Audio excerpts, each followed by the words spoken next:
were being raised in this life because they told us we was black when we really the Israelites. And I don't wanna be no plug, that's all they talking about. I don't wanna be no thug, that's all they talking about. I don't wanna be no hitter, that's all they talking about. What's going on with you, man? Was you just listening? Hey, do you believe in the Bible? What's your nationality? Black, white, Cherokee. Black, white, and Cherokee. What's your father? Black. Your father's black. Do you believe in the Bible? Yeah. Yeah. What do you understand about it? God is real. Okay. Is there anything else?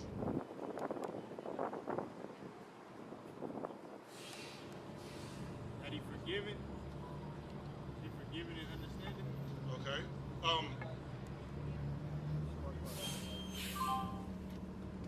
That he's forgiven and understand. Does he forgive everybody? He forgives everybody no matter what. Right? Okay. Check this out. This is Sirach, chapter 5, verse 4. Say not, I have sinned, and what harm hath happened unto me? All right, so man, if you're going out sinning, man, he's like, don't think he's just gonna forgive you just cause, man, right? For the Lord is long-suffering, he will in no wise let thee go. Right, so just because you say he's gonna forgive you, don't mean you're gonna get punished, that you won't get punished for what you did, right? Concerning propitiation, be not without fear to add sin unto sin. Right, so man, so just because he even let's just say he does forgive you for everything, right? Why would you want to go out and do it again? Right, it don't make sense.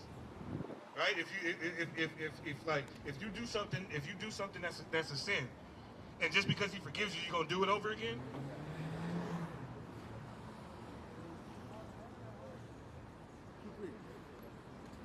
And say not, his mercy is great. He will be pacified for the multitude of my sins. Right, read that one more time. And say not, his mercy is great. He will be pacified for the multitude of my sins. Right, because you said he's gonna keep forgiving you, right? That's what you think, right? He's gonna keep forgiving you, right? Right? Keep going. For mercy and wrath come from him. Right? So not only mercy and forgiveness, but also wrath, right? Punishment, right?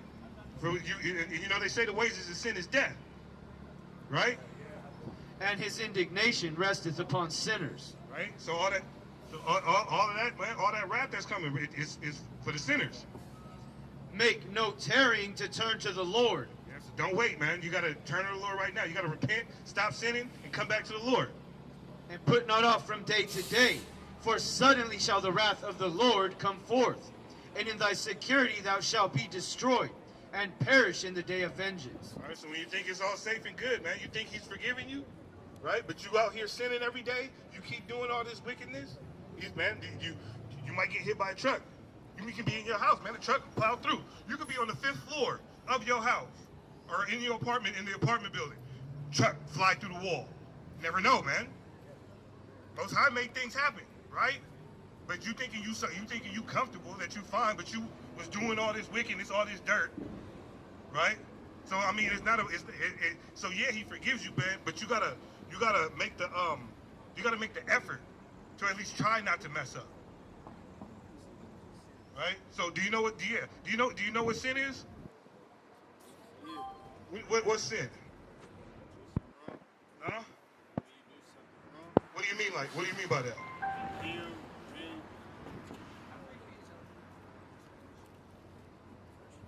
Like if I like.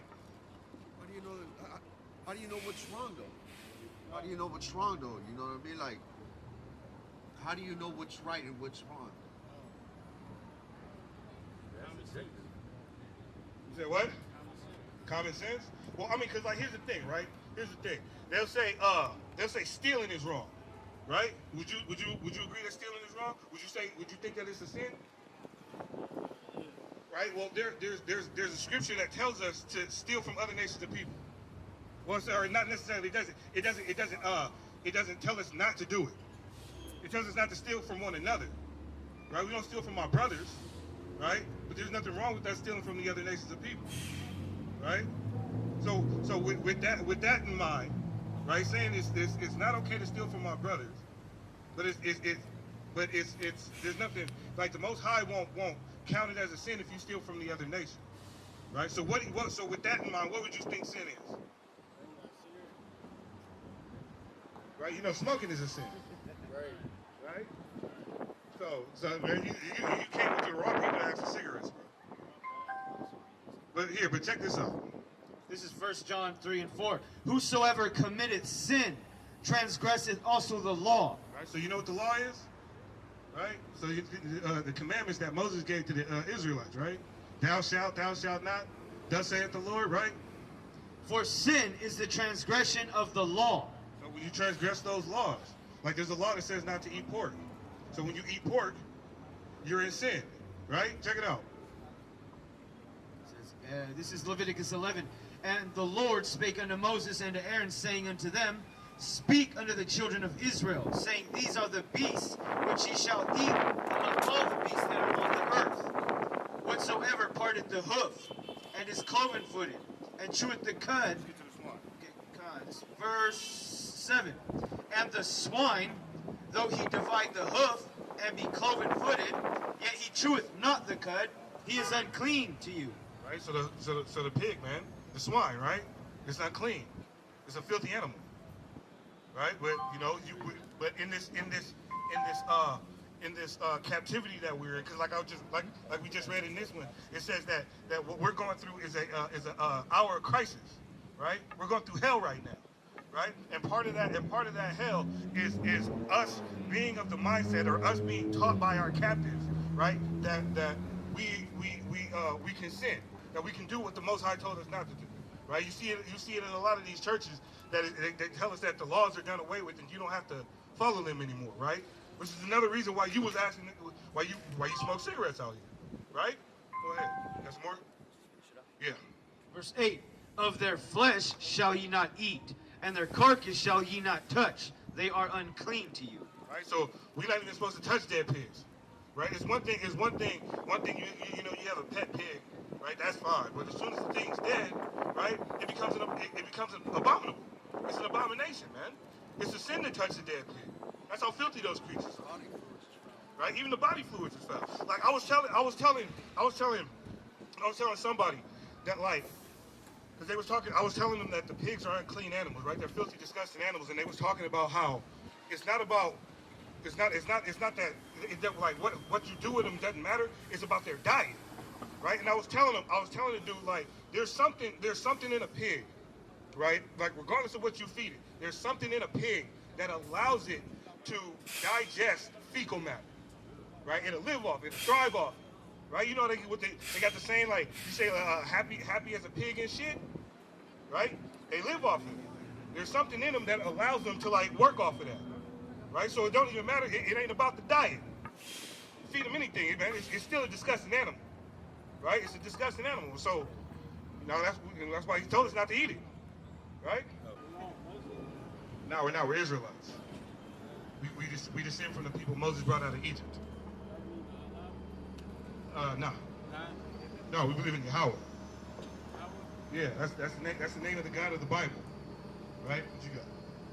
This is 1 Corinthians chapter 3, verse 16 and 17. Know ye not that ye are the temple of God? Right, so you're the temple of God, right? Right. So being the temple of God, you know, God dwells in the temples, right? So if you're the temple of God, that means God's dwelling in you, right? And that the Spirit of God dwelleth in you. If any man defile the temple of God, him shall God destroy. For the temple of God is holy, which temple ye are. Right? So how are you going, if you're defiling your temple, right? Because, you know, with cigarettes, for instance, you know, you ever read the side of the carton? You ever buy a carton of cigarettes, you see on the side of the carton? Well, you know what it says? Right? It says Surgeon General warning, right? Cause cancer, right? It'll kill you. Right? So why would you do something, put something in your body that causes cancer? That kills you. Right? It don't make any sense. Right? You want to do things that prolong your life. Right? Like, you're not going to go play out in traffic, are you? Stupid, right? You can die in playing out in traffic. Right? It's the same thing with cigarettes, man. You playing with your life. Right? Because it may not be every cigarette that causes you cancer. right? And that's another thing. You know, cigarettes got pork in it. Look at him. See, he ain't even know. He ain't even know. But yeah, man, you playing with your life every time you light one of those things up. Right? You might as well honestly, you might as well put down the cigarette and just go play in traffic. You might as well, right? Because I mean, essentially, you're doing the same thing, right? But let me ask you this though: Do you know who you are biblically? Do you know what nation of people you come from out of the Bible? No, no idea. Right. Well, you see this sign right here, right? What we're saying right here are the so-called blacks, Latinos, and Native Americans are the children of Israel. Right? Like I said before, we descend from the people that Moses brought out of Egypt. Right? And that the salvation that is spoken about in the Bible is exclusively for the children of Israel. Right. Right? So it don't pertain to anybody else. So it's not in totality, because we are spread out all over the world, but as far as the Americans are concerned, if you are not on this side, you are not eligible for salvation. So what do you think about that? That's crazy? Why would you say something like that? Why would you say that? Everybody else got a lot of different religious beliefs. And that's just make yourself feel like you like better than them. Well, that's the thing. This isn't a religious book. Ain't nothing religious about this. This is a history book. It tells you the culture of a specific nation of people, right?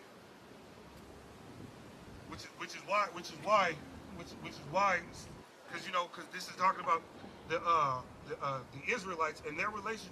It's like the history of the Israelites, of the world actually, from the viewpoint of the Israelites and their relationship with their God, who is the creator of everything, right? And when you look at, and with us being the Israelites, right, you look at our history. You look at what we went through as blacks, Latinos, and Native Americans, right? So why would anybody else just need saving? From what?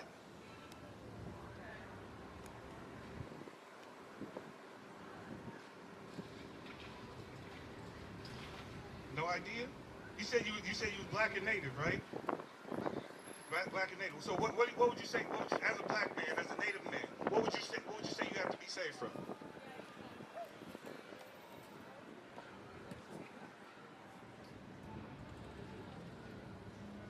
A lot? Anything specific? Can you think of anything specific?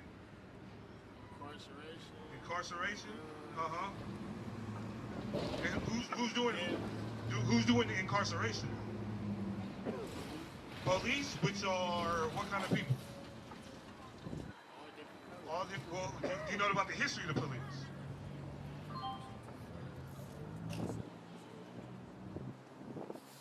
You know how the police department got started? What is it? The National Federation of Police? You know how they got started? They were slave catchers. Right? When I got off the plantation, when you got off the plantation, well, not got off, when we ran, right, for our freedom, they would send them out to go catch us and bring us back, and that evolved in the police force, right? So, who do you think who were the original slave catchers? What group of people do you think was it? White. They're white. So we got to be safe from white people. Would you agree with that? Right, you got some? Yeah, go ahead. Yeah. This is Revelations 2:10. Fear none of those things which thou shalt suffer. Behold, the devil shall cast some of you into prison. Right? You catch that, brother? You catch that? What did it say? You hear what it said? Here, read it again. Revelations 2:10. Fear none of those things which thou shalt suffer. Behold, the devil shall cast some of you into prison. Right? It says the devil's going to cast you into prison. Right? So who's putting you, as we said, who's putting us in prison? Who's that talking about? Police, which are the same slave catchers. They've been doing it since day one. The National Fraternal Order of Police, man. These white people harassing our steps in our neighborhoods, right? You from the city? Somewhat, like you kind of grew up around here, right? So you've been around in the Mission, right? What part of the city you from? All over. So you've been around the Mission, been in the Hunters Point, you've been to Trail Hill and the Fillmore. See all types of cops cars, right? You ever been out in the avenues? When was the last time you was out in the avenues? 30 days ago. You see any cop cars out there? No? Right? Why you think that is?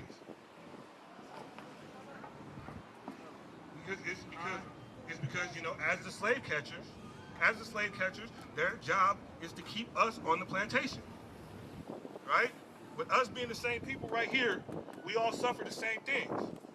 They put the police, the slave catchers in our neighborhoods to keep us on the plantation. Right? Where's that sign? Can you get that? You should pull up that one right there. Right? You see all these companies right here? You recognize any of them? Right? You recognize some of these multi-million-dollar companies, right? They got all types of money in their bank account, right? Not only the company itself is worth money, the CEOs, the people who run it, the people who work for it, the higher-ups, they worth all types of money, right? How you think they got all this money? Well, I mean, yeah, but anything? Can you get more specific? Because it was stealing, but it was more. No, that's part of it too. They got it through slavery, right? All that free labor, right? What you thought you got paid by the cotton barrel? Nah, we ain't get paid by cotton, sugar, right? Tobacco, coffee, right? Chocolate, you know, all these goods that they was shipping back to Europe. We didn't get paid not a dollar for it, right? Right, check this, yeah, so. Go ahead. This is Isaiah 42 and 22. But this is a people robbed and spoiled. They are all of them snared in holes. Right, so we're robbed, we're spoiled. You agree that happens with blacks and Latinos? Native Americans, we robbed and spoiled, right? They come in, take everything from us, right? They are all of them snared in holes. So we snared in holes, right? Yeah. So we're snared in holes, right? Like a trap, right? You know what they got the I think it's the school to prison pipeline. Is that what it's called? The school to prison pipeline, right? It's a trap. It's a trap. They set you up for failure, right? Check this out. And they are hid in prison houses. And then so the school to prison pipeline, right? It's a trap. Then they hide you in the prison, right? You know the majority of our people are in prison. I think we're 70, 80% of the prison population, something like that, right? All over America. When you go to prison, if you want to find a black, Latino, or Native American, you go to prison. You can definitely find them. Definitely find them. You definitely find us in prison. Prison, jail, you definitely find us. I want to see what a black guy looks like. Hey, go to prison. You see what a Mexican guy looks like? Go to prison. Native American, hey man, just go right to prison. You'll find them, right? You can go to our neighborhoods trying to look for them, but if you guaranteed, you'll find us incarcerated, right? Keep going. You got more on it? They are for a prey, and none delivereth. Right. So we're for a prey. They hunt you. You see, it's like the police catchers, slave catchers, right? Police. That's why they in our neighborhood. For a prey, we get hunted, right? I got to make my quota. Speeding tickets, right? Parking tickets, convictions, right? I heard there was a prison. I think it was in California, but there was a prison that was suing the state. They were suing the state that they were in for not having enough people in the prison, right? It's hunting season, man. We the prey, they the hunters, right? And none delivereth, for a spoil, and none saith restore. Right? Nobody's trying to restore us. Everybody comes in and makes money off of us. Right? You see in our neighborhoods, you see Chinese-owned restaurants, You see Arab-owned restaurants, but you don't see that in Chinatown. You don't see nobody else owning stuff in Chinatown, right? But when you come to our neighborhoods, everybody come to our neighborhoods and makes money off of us. There's the book of Psalms, chapter 10, verse 8. He sitteth in the lurking places of the villages. In the secret places doth he murder the innocent. Right? So it says he sits in the lurking places, and then he murders the innocent. Right? This is a hunter, right? This is, when you go back and you look at the progenitor of these white people, right? Esau is his name, right? One of the biggest blessings that he got was he was a cunning hunter, right? That was his gift from birth. He'd go out and shoot a deer from 1,000 yards with a bow and jag it back, right? On some murder game, right?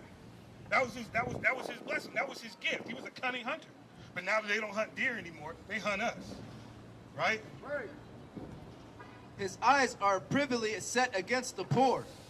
He lieth in wait secretly as a lion in his den. Right. So he's set against the poor. And when you look at the statistics, what I think it's a when you look at the incomes of blacks, Latinos, and Native Americans, there's about $1,000 differences in our three communities. But outside of us, when you go to the next nationality, I think it's a $3,000 gap. Right? So like between black people, Latino, about $1,000 worth of income. Between natives, about $1,000 worth of income. But then you go to the next one, $3,000, right? We're the poor. He doth catch the poor when he draweth him into his net.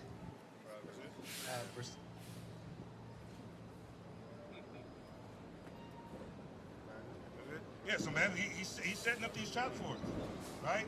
Getting the drug gang, making it look good. We all know don't nothing come from that but prison, right? But that's part of the trap though, right? They give you this these minimum wage jobs, right? But I can go out, I can sell this dope and make 3 times, 4 times as much money, right? But when you get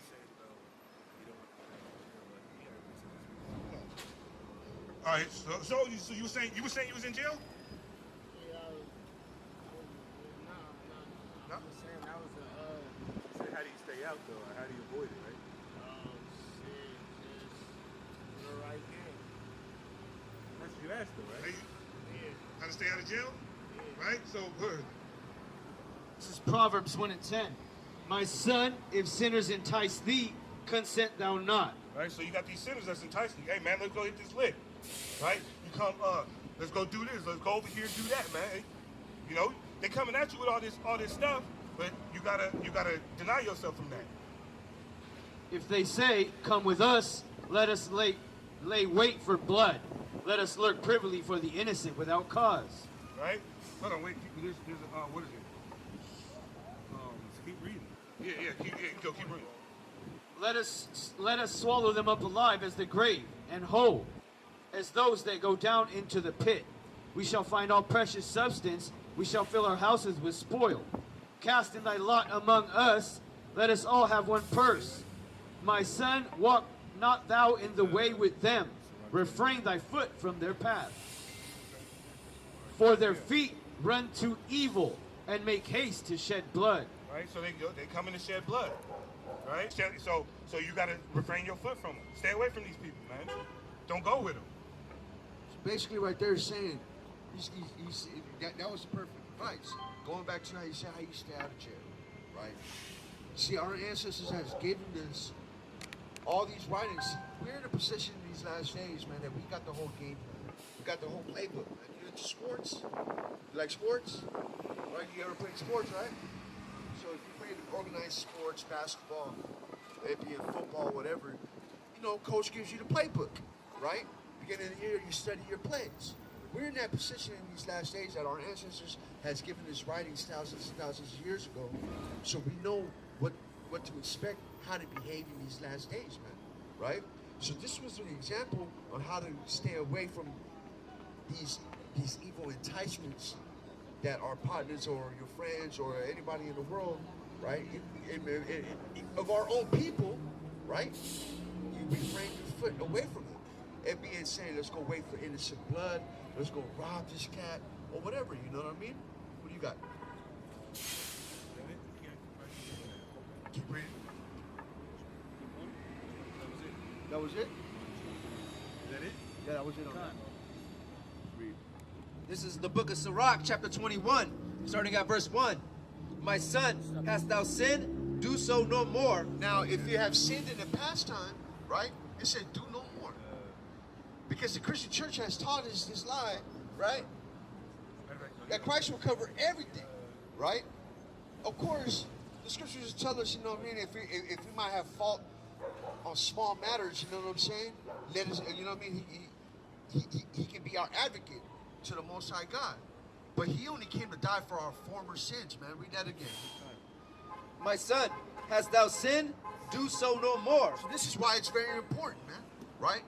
He said, if you have sinned, sin no more. Read.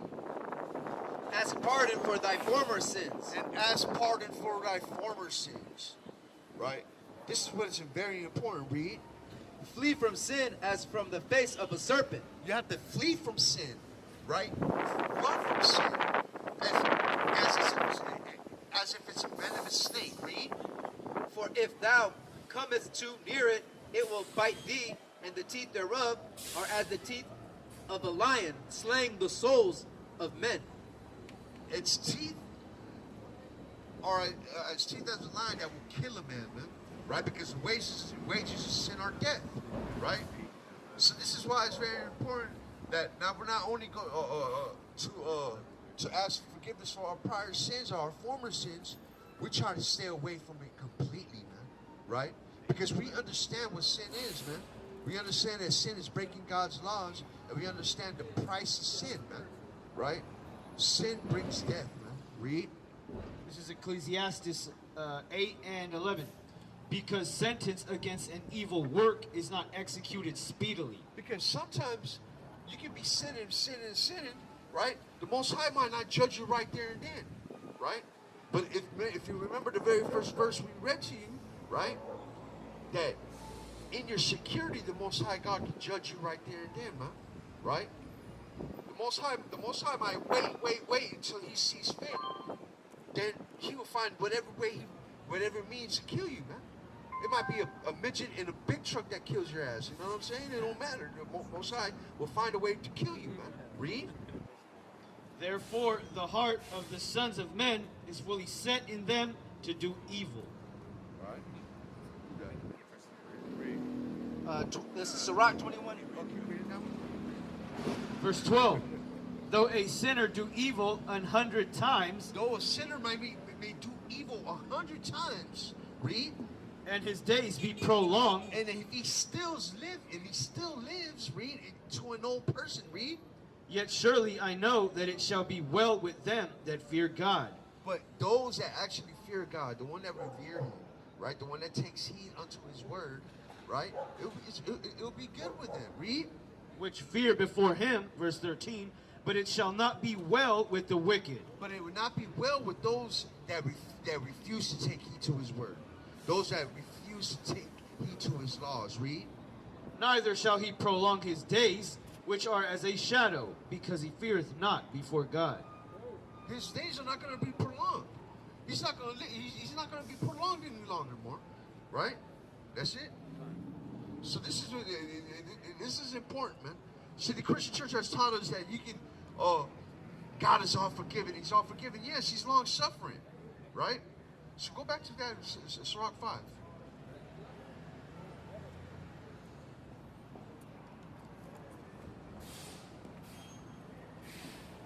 This is Sirach 5 and 4. Say not, I have sinned, and what harm hath happened unto me? For the Lord is long suffering. He will in no wise let thee go. Though he's long suffering, he is a just God, right? He might give you just enough time for you to repent, man, right? Or he might just strike you dead at any moment. Read. Concerning propitiation, be not without fear to add sin unto sin. Concerning appeasing him, don't be without fear to keep committing sin upon sin. Read. And say not, his mercy is great. He will be pacified for the multitude of my sins. Don't rely on your knowledge of that the Most High is merciful, man. Right? Because he is merciful. Read. For mercy and wrath come from him. That's the important part. We got to keep that in mind. We got to keep that in our hearts, in our minds, that both mercy and wrath, both blessings and curses come from him. Read. And his indignation resteth upon sinners. And his indignation rests upon those that break his law. Read. Make no tarrying to turn to the Lord, and put not off from day to day. Because you might be showing interest right now, right? And we commend you with that, man. We commend you with that, right? But don't put off from actually converting and actually and actually stop sinning and actually, you know what I'm saying? Seeking him with the broken heart and a contrite spirit, right? Read. For suddenly shall the wrath of the Lord come forth, and in thy security thou shalt be destroyed, and perish in the day of vengeance. Because just at what, just in that moment that you may be like, yeah, he may have showed me favor, or he may forgive me. He might just kill you the next moment, man. Right? Read. This is 2nd Ezra, chapter 7, starting at verse 17. Then answered I and said, O Lord, that bearest rule, thou hast ordained in thy law that the righteous should inherit these things, but that the ungodly should perish. The ungodly shall perish. Right? Read. Nevertheless, the righteous should suffer straight things and hope for wide. And for they that have done wickedly have suffered the straight things, and yet shall not see the wide. And he said unto me, there is no judge above God. There is no judge above the Most High God. Read. And none that hath understanding above the highest. No one got understanding above the Most High God, man. Right? He understands all things. Read. For there be many that perish in this life. There be many that perish in this life because of why? Read. Because they despise the law of God. Because they despise the laws of God. Right? They don't want it. They don't cherish that. Right? This is where I got these white people in Israel today flourishing. Right? Because they took what the Most High God has given to the two children of Israel and manipulated it and kept it for themselves, man. Right? Read. Because they despise the law of God that is set before them. For God hath given straight commandment to such as came what they should do to live, even as they came, and what they should observe to avoid punishment. So this is by him giving this law, this is what we do. This is what we keep, and this is how we behave ourselves to avoid Most High God's punishment. Right? So this is how we stay out of trouble. This is how we stay out of the wrath of God. Right? And then though we may be hearing that since we were little with our Christian parents in the Christian church, we never still grasp the concept of how terrifying God is, man. Right? The Bible calls God the King of terrors, man. Right? Read. This is Sirach chapter 11, verse 33. Take heed of a mischievous man, for he worketh wickedness. He said, take heed. He said, study him. Right? Take heed. Just watch it. Right? Just imagine the concept of a wicked man. Right? Read that again. Take heed of a mischievous man, for he worketh wickedness. He worketh wickedness. He does evil. Read. Lest he bring upon thee a perpetual blot. Lest he brings upon you a perpetual block. Something that stops your way. Read. That was it. Read. This is the book of Proverbs 12 and 26. The righteous is more excellent than his neighbor. Now, you keeping God's laws, when you start keeping God's laws, the righteous is more excellent than his neighbor. Why? Right? Because you will have God's favor upon you. And also, you know what's right and wrong, man. Therefore, you're able to judge. You're able to judge him. You're able to actually correct your brother. Read. But the way of the wicked seduceth them. But the way of the wicked seduceth those. Right? Read. The slothful man, what's that?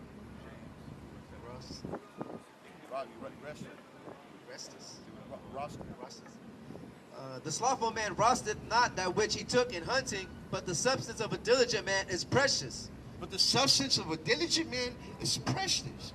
It's the substance of a diligent man is precious. So we gotta also be diligent about what's God's laws, man. Right? That's it. Keep reading. And the way of righteousness is life, and in the pathway thereof there is no death. Read. This is James 4:17. Therefore to him that knoweth to do good, and doeth it not, to him it is sin. So to him that knoweth good and doeth not, to him is sin.